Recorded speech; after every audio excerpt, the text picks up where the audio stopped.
Sunday morning கொஞ்சம் லேட்டாக எழுந்தாச்சு.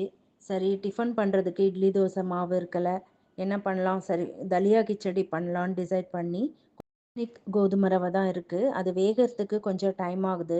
அதனால அது ஒரு 10 நிமிஷம் நம்ம பண்ணுறதுக்கு முன்னாடி ஊற வச்சுக்கலாம் அப்படின்னு ஊற வச்சுருக்கேன். 3 கப் தலியா எடுத்து அது நனைகிற அளவு தண்ணி ஊற்றி ஊற வச்சுருக்கேன். எண்ணெயில் கடுகு ஜீரகம் ரெண்டும் போட்டு ரெண்டும் பொரிஞ்சதும் கொஞ்சம் வெங்காயம் போட்டு வதக்கிக்கலாம்.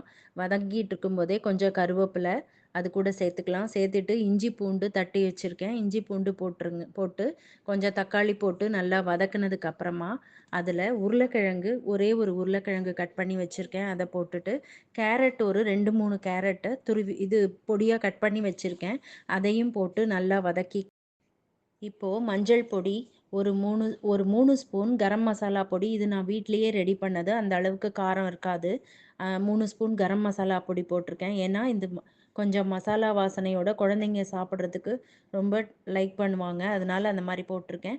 இப்போ ஊற வச்ச கோதுமை ரவையை அது கூட போட்டு தேவையான அளவு உப்பு போட்டுக்கலாம்.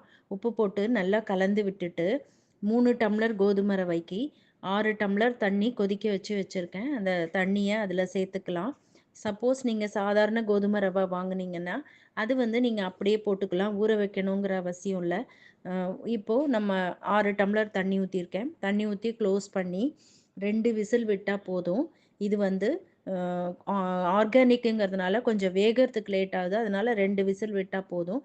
நீங்கள் சாதாரண கோதுமை ரவை வாங்கும்போது அது 1 விசில் விட்டாலே போதும், கரெக்டாக வெந்திருக்கும்.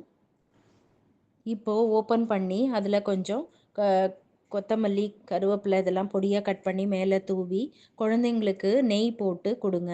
நம்ம கூட நெய் சாப்பிட்ணுன்னு நீங்கள் விருப்பப்பட்டால் நெய் போட்டு சாப்பிட்லாம், ரொம்ப டேஸ்டியாக இருக்கும். இது மார்னிங் பிரேக்ஃபாஸ்ட்டுக்கு ரொம்ப உகந்த ஒரு டிஃபனாக இருக்கும். அதுலேயே வெஜிடபிள்ஸ்லாம் இருக்கிறதுனால எல்லா நியூட்ரியன்ஸும் நமக்கு கிடைக்கும்.